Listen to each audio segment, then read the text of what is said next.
Cập nhật tình hình xung đột ở Đông Âu. Ukraine cho biết UAV Nga quần thảo suốt ngày đêm ở Bakhmut.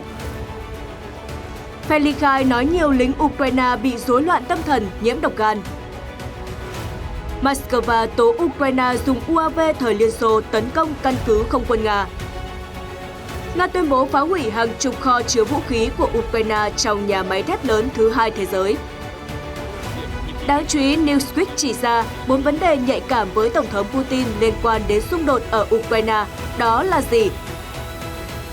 Thủ tướng Đức nói nguy cơ Nga sử dụng vũ khí hạt nhân đã giảm bớt. Ngoại trưởng Ukraine nói nước này bị đe dọa trên quy mô toàn cầu.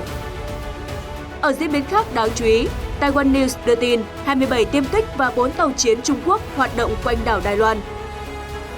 Trung Quốc cảnh báo Nhật Bản tránh tham gia liên minh đối đầu Bắc Kinh. Tin tặc Triều Tiên lợi dụng thảm kịch Halloween ở Hàn Quốc để phát tán mã độc. Ở cuối bản tin, thành phố Mexico rực rỡ đón Giáng sinh với cây hoa trạng nguyên.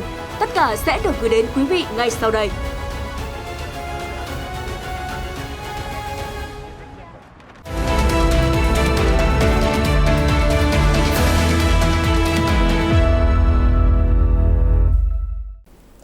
Chào mừng quý vị đến với chương trình tin quốc tế mở đầu bản tin ngày hôm nay. Mời quý vị tiếp tục cập nhật những diễn biến đáng chú ý liên quan đến cuộc xung đột nảy lửa ở Đông Âu.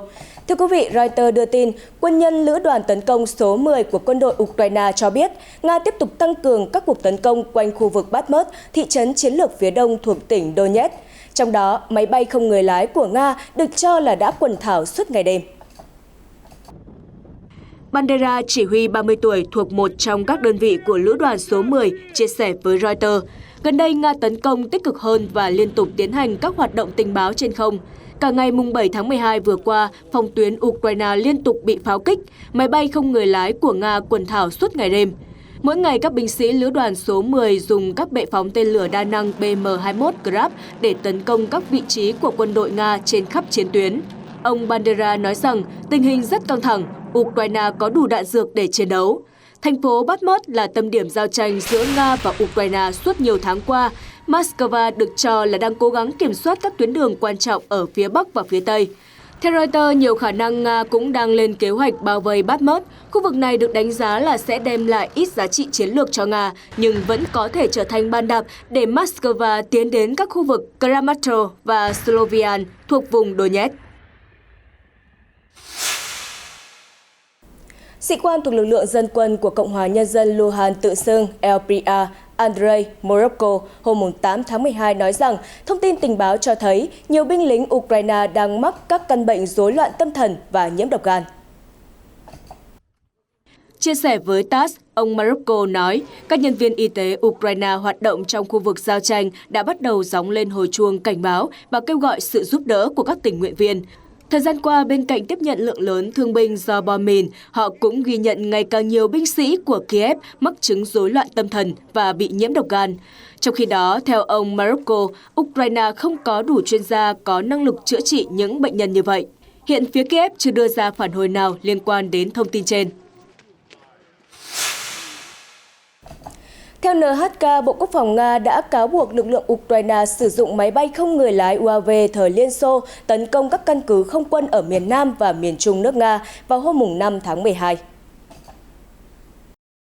Tờ Izvestia của Nga đưa tin hôm 7 tháng 12, máy bay không người lái Tupolev 141 của Liên Xô mà Ukraine sở hữu có phạm vi bay tối đa là 1.000 km. Các máy bay không người lái ban đầu được phát triển để do thám, được cho là có khả năng bay với tốc độ lên tới 1.000 km/h. Tờ Izvestia cũng cho biết các UAV này có thể bay qua các khu vực biên giới được bảo vệ nghiêm ngặt với tốc độ cao. Lực lượng Ukraine được cho là đã nâng cấp hệ thống điều hướng và điều khiển máy bay của các UAV nói trên và chuyển đổi chúng để có thể triển khai trong các cuộc tấn công. Thống đốc vùng Kursk, miền Nam nước Nga đã đăng một bức ảnh lên mạng xã hội mà ông cho là chiếc Tupolev 141 của Ukraine bị bắn rơi vào tháng 6. Hồi tháng 3, hãng thông tấn nhà nước của Nga đưa tin một máy bay không người lái Tupolev 141 cũng bị rơi ở bán đảo Crimea, nơi Nga đơn phương sáp nhập vào năm 2014. Thưa quý vị, thời gian qua, Moscow tiếp tục tăng cường các đợt tấn công dữ dội vào cơ sở quân sự của Kiev. Hôm 7 tháng 12, Bộ Quốc phòng Nga cho biết lực lượng nước này đã tấn công một kho vũ khí của Kiev nằm trong xưởng của nhà máy ArcelorMittal thuộc thành phố Kryvyi Rih của Ukraine. Phát ngôn viên Bộ Quốc phòng Nga Igor Konashenkov cho biết Moscow đã tiến hành các đợt công kích, phá hủy hàng chục kho chứa đạn dược sử dụng cho hệ thống pháo phản lực tầm trung HIMARS và 2 hệ thống tên lửa phóng loạt MLRS. Ông Konashenkov nói rằng chưa rõ vụ tấn công diễn ra khi nào. Tuy nhiên, phương tiện truyền thông Ukraine và quốc tế đưa tin vụ việc xảy ra vào hôm 5 tháng 12. Reuters cho biết chưa thể xác minh độc lập tuyên bố trên. Được biết, ArcelorMittal là một tập đoàn sản xuất đa quốc gia có trụ sở tại Luxembourg, đồng thời là nhà sản xuất thép lớn thứ hai thế giới. Đơn vị này đã ngừng các hoạt động sản xuất tại nhà máy thép Kryvyi Rih từ ngày 23 tháng 11. Nguyên nhân là nơi này đã bị mất điện sau các cuộc tấn công của Moscow.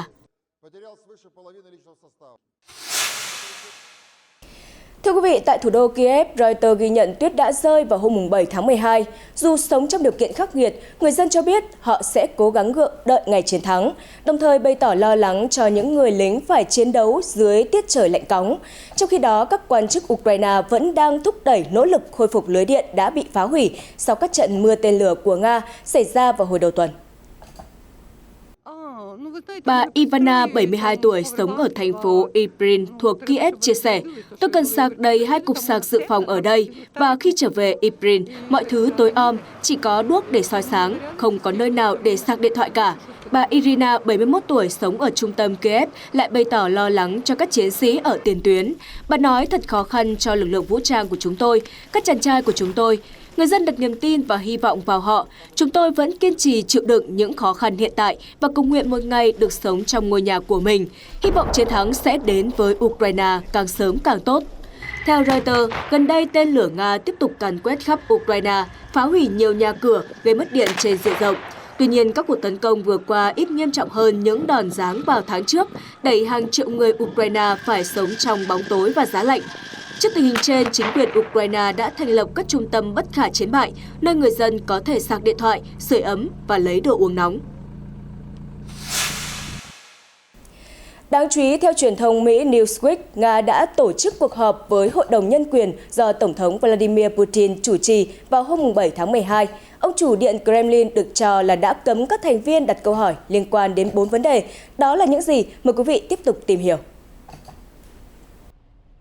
Hai thành viên của Hội đồng Nhân quyền Nga HRC đã chia sẻ với hãng tin độc lập Neska của nước này với điều kiện giấu tên rằng nhóm này đã bị cấm thảo luận về các vấn đề quân đội tham chiến ở Ukraine, các cuộc biểu tình của mẹ những người lính động viên, vấn đề vũ trang cho binh lính và cả việc tân binh Yevgeny Nusin của tập đoàn Wagner thiệt mạng.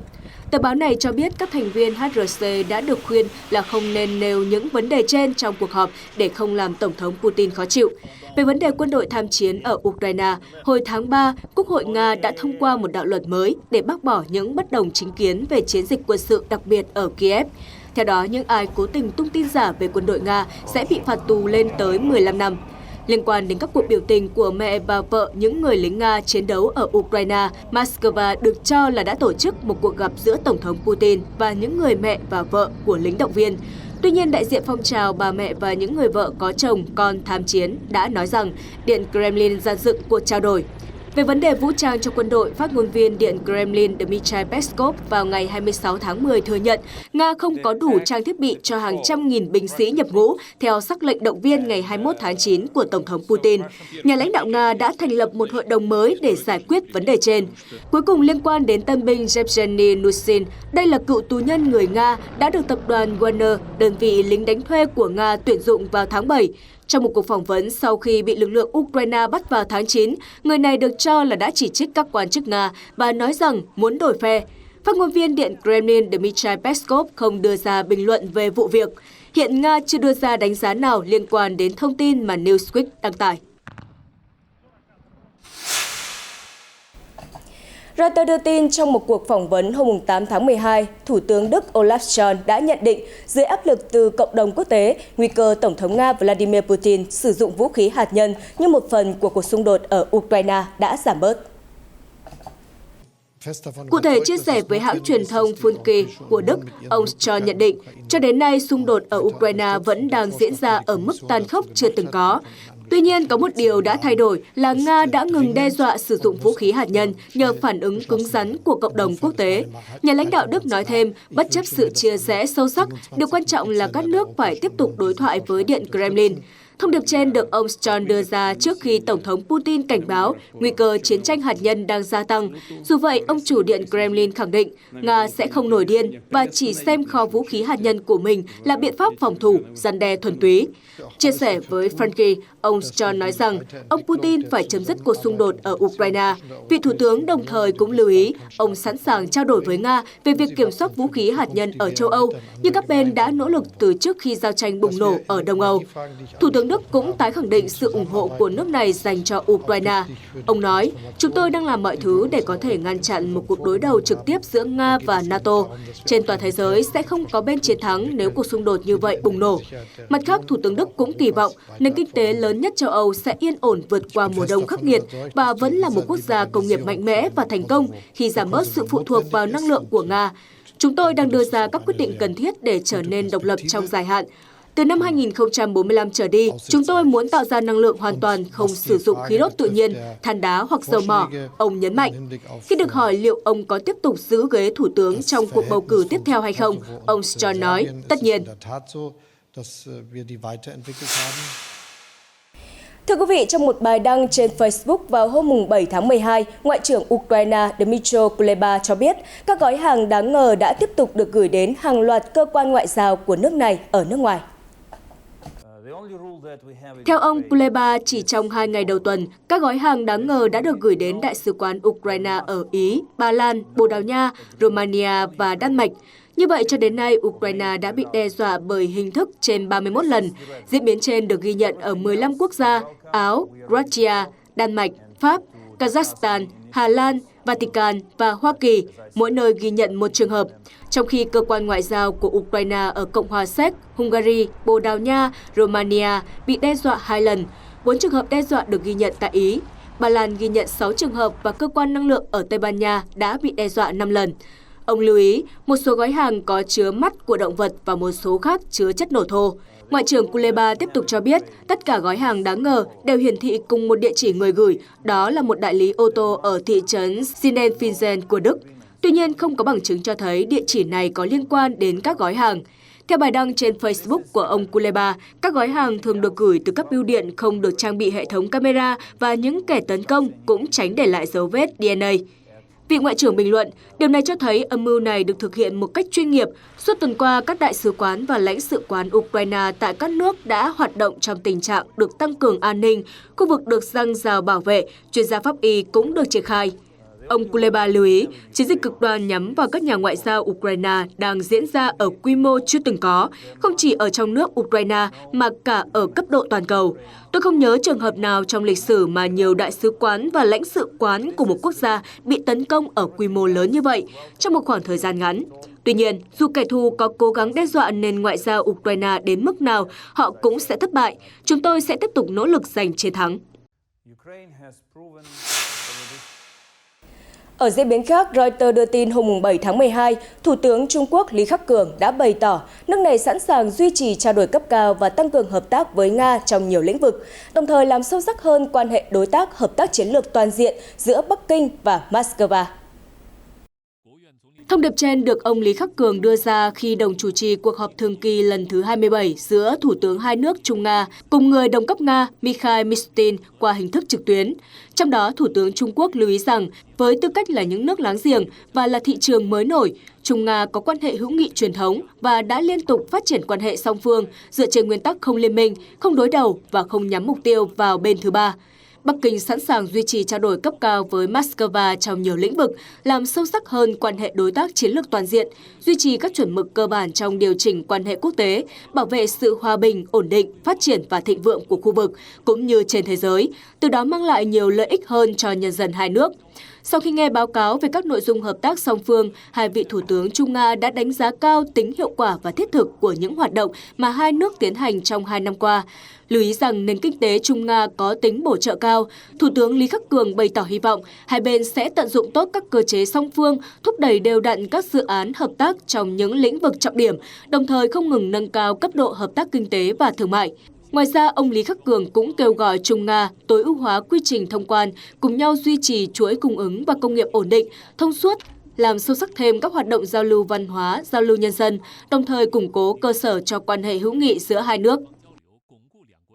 Đáp lại, Thủ tướng Nga Mishustin cho biết trong tình hình quốc tế phức tạp hiện nay, quan hệ đối tác chiến lược toàn diện Nga-Trung đã duy trì đà phát triển lành mạnh, đôi bên cùng thúc đẩy hợp tác song phương trong nhiều lĩnh vực.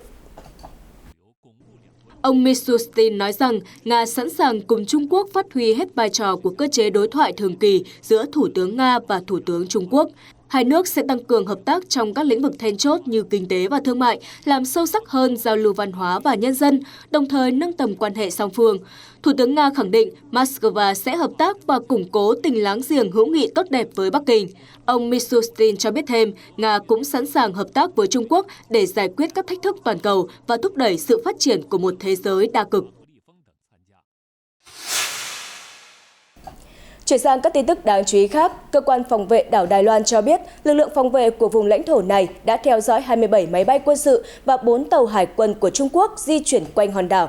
Trong đó có nhiều máy bay đã vượt qua đường trung tuyến trên eo biển Đài Loan trong 2 ngày, mùng 7 tháng 12 và mùng 8 tháng 12, theo Taiwan News đưa tin. Taiwan News cho biết, tính đến 6 giờ sáng ngày 8 tháng 12 theo giờ địa phương, Cơ quan phòng vệ Đài Loan phát hiện 27 máy bay quân sự của lực lượng không quân Quân đội Giải phóng Nhân dân PLAAF và 4 tàu hải quân Quân đội Giải phóng Nhân dân PLAN hoạt động quanh hòn đảo. Các máy bay bao gồm 4 tiêm kích thành đô J-10, một máy bay không người lái trinh sát CASC Rainbow CS-4, 4 chiến đấu cơ Shenzhou J-16, một máy bay tác chiến chống ngầm Sansi I-8 và một máy bay không người lái trinh sát Harbin BZK-005. 9 trong số các tiêm kích và UAV CS-4 đã vượt qua đường trung tuyến trên eo biển Đài Loan từ nhiều địa điểm, trong khi máy bay I-8 ASW và máy bay không người lái BZK-005 bay vòng ở góc Tây Nam vùng nhận dạng phòng không của đảo Đài Loan. Cơ quan phòng vệ hòn đảo đã điều máy bay tuần tra chiến đấu, phát cảnh báo vô tuyến và triển khai hệ thống tên lửa phòng không để ứng phó. Trung Quốc đã khẳng định chủ quyền với đảo Đài Loan và tuyên bố sẽ sớm đưa vùng lãnh thổ này về với đất mẹ, không loại trừ khả năng dùng đến vũ lực. Thưa quý vị, căng thẳng giữa Trung Quốc và Nhật Bản chưa thể hạ nhiệt. Theo hãng tin Sputnik News, tại sự kiện kỷ niệm 50 năm thiết lập quan hệ ngoại giao với Nhật Bản, Ngoại trưởng Trung Quốc Vương Nghị vừa lên tiếng kêu gọi Tokyo duy trì mối quan hệ hòa bình và không tham gia các khối chính trị chống Trung Quốc do Mỹ tổ chức. Trong bài phát biểu hôm 7 tháng 12 tại Tokyo, Ngoại trưởng Vương Nghị cho rằng Trung Quốc và Nhật Bản nên đối xử với nhau bằng sự chân thành và cố gắng chung sống hòa bình thay vì đe dọa lợi ích cốt lõi của nhau, nhất là trong các vấn đề cực kỳ nhạy cảm liên quan đến lịch sử và đảo Đài Loan. Ông nhận định quan hệ giữa Trung Quốc và Nhật Bản có thể phát triển một cách bền vững và ổn định khi những quan điểm khác biệt giữa hai bên được giải quyết thỏa đáng theo những thỏa thuận ở hiện tại và tương lai. Được biết, phát biểu của Ngoại trưởng Vương Nghị được đưa ra một ngày sau khi Thủ tướng và Bộ trưởng Quốc phòng Nhật Bản công bố kế hoạch tăng 50% chi tiêu quân sự trong 5 năm tới để tăng cường đáng kể các lực lượng quân sự cần thiết. Người phát ngôn Bộ Ngoại giao Trung Quốc Mao Ning đã lên án kế hoạch của Nhật Bản là rất nguy hiểm, đồng thời cho rằng động thái này sẽ khiến các nước láng giềng châu Á và cộng đồng quốc tế nghi ngại với chính sách thiên về phòng thủ và phát triển hòa bình của Nhật Bản. Theo hãng tin Sputnik News, trong những năm gần đây, Tokyo đã có những động thái nhằm tái khẳng định sức mạnh quân sự của mình, biến một số khu trục hạm đa năng thành tàu sân bay. Nước này cũng đang cân nhắc về việc loại bỏ các điều khoản trung lập khỏi hiến pháp. Nhật Bản cũng đã tham gia đối thoại an ninh tứ giác, một liên minh cùng với Mỹ, Ấn Độ và Úc nhằm ngăn chặn sức ảnh hưởng của Trung Quốc trong khu vực Ấn Độ Dương-Thái Bình Dương.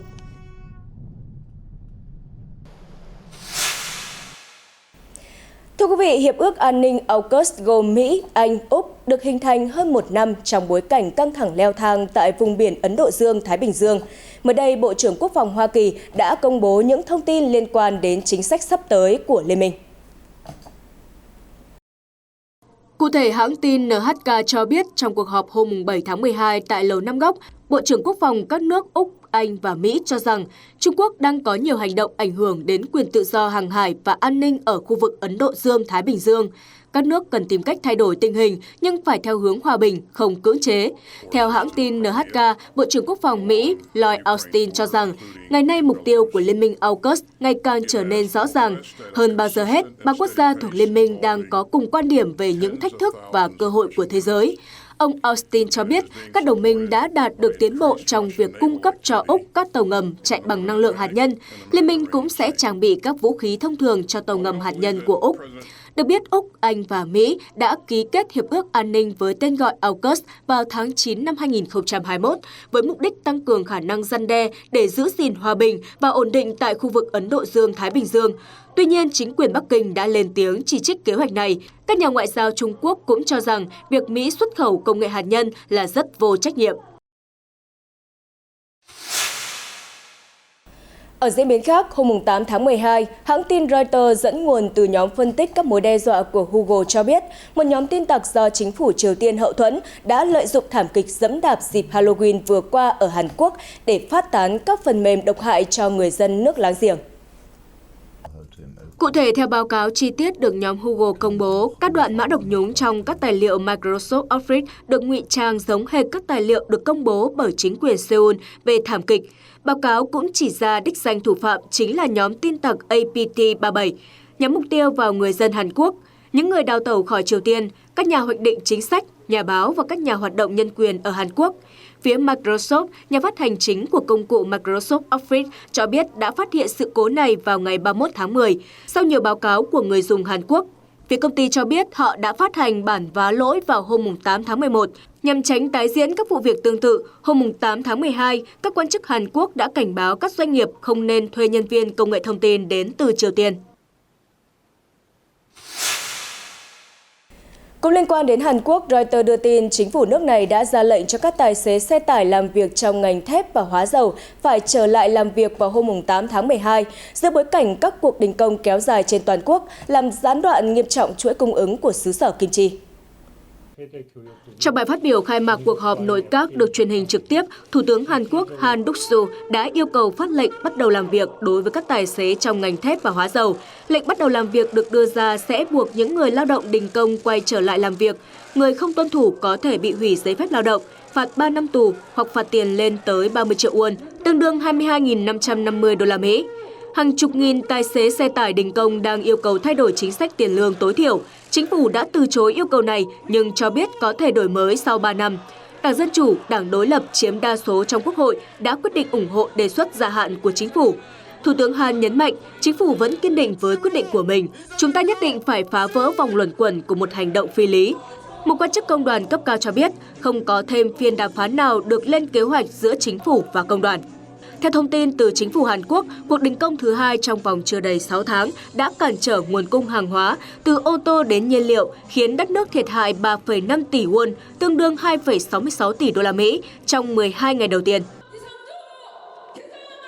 Theo dữ liệu của chính phủ, khoảng 1/3 trong số 2.000 chiếc xe chở nhiên liệu đang đình công và tính đến chiều ngày 7 tháng 12, 78 trạm xăng đã hết nhiên liệu trên toàn quốc, nhiều trạm trong số đó ở khu vực đô thị Seoul. Tuần trước, chính phủ đã ban hành lệnh bắt đầu làm việc, buộc 2.500 tài xế đang đình công trong ngành xi măng trở lại làm việc. Trong khi đó, theo Bộ Công nghiệp, khoảng 35% trong số 2.600 tài xế xe chở nhiên liệu trên cả nước vẫn đang đình công. Hôm 8 tháng 12, Bộ Giao thông Vận tải Hàn Quốc cho biết các lô hàng thép đang hoạt động ở mức 48% so với mức bình thường và các lô hàng sản xuất hóa dầu đã giảm xuống còn khoảng 20%. Đã dấy lên lo ngại rằng diễn biến trên sẽ ảnh hưởng đến ngành sản xuất ô tô và tàu thủy. Các công ty hóa dầu đang xem xét cắt giảm sản xuất sớm nhất là vào cuối tuần này vì thiếu nguyên liệu thô và không gian cho hàng tồn kho chưa sử dụng. Chính phủ cho biết lệnh quay lại làm việc đã phát huy hiệu quả và buộc tài xế xe tải đình công trở lại làm việc. Tuy nhiên, công đoàn tuyên bố sẽ có hành động pháp lý nhờ sự giúp đỡ của các luật sư lao động để chống lại lệnh của chính phủ. Nhiều nhân viên thuộc lực lượng an ninh tại một số sân bay lớn của Anh, bao gồm cả sân bay Heathrow, sẽ đình công trong dịp lễ Giáng sinh năm nay để phản đối chính sách tiền lương. Reuters dẫn lời công đoàn PCS cho biết vào hôm 7 tháng 12.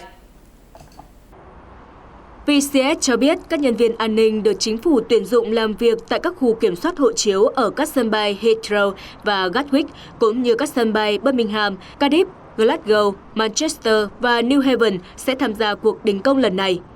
Tổng thư ký của PCS Mark Suka cho biết khoảng 2.000 đến 3.000 nhân viên sẽ tham gia vào các cuộc biểu tình từ ngày 23 đến ngày 31 tháng 12, trừ ngày 27 tháng 12.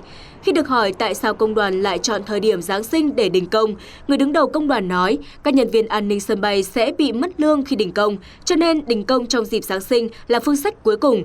Nhiệm vụ của chúng tôi là đảm bảo điều đó sẽ được xúc tiến và thu hút được sự chú ý. Người phát ngôn của Heathrow cho biết sân bay đang làm việc với các hãng hàng không và lực lượng an ninh về phương án giảm thiểu gián đoạn hoạt động.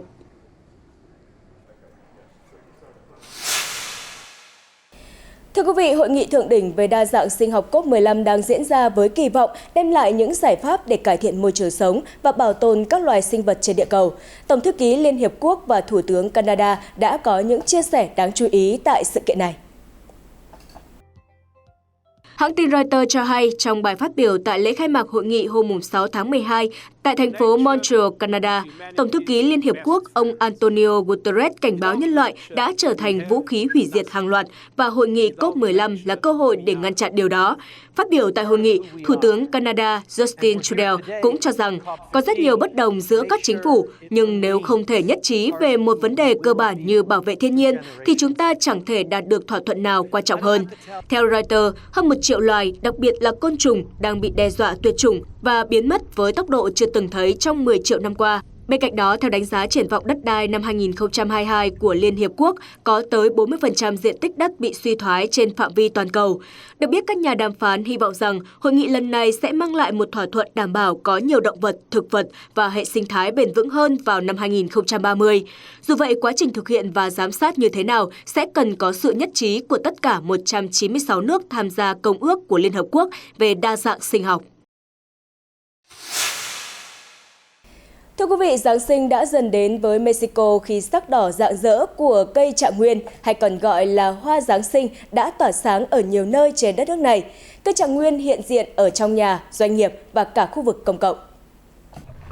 Nhiều cư dân thành phố Mexico đã tìm đến chợ hoa Xochimilco để tìm cho mình một chậu hoa Giáng sinh ưng ý từ chính nhà vườn.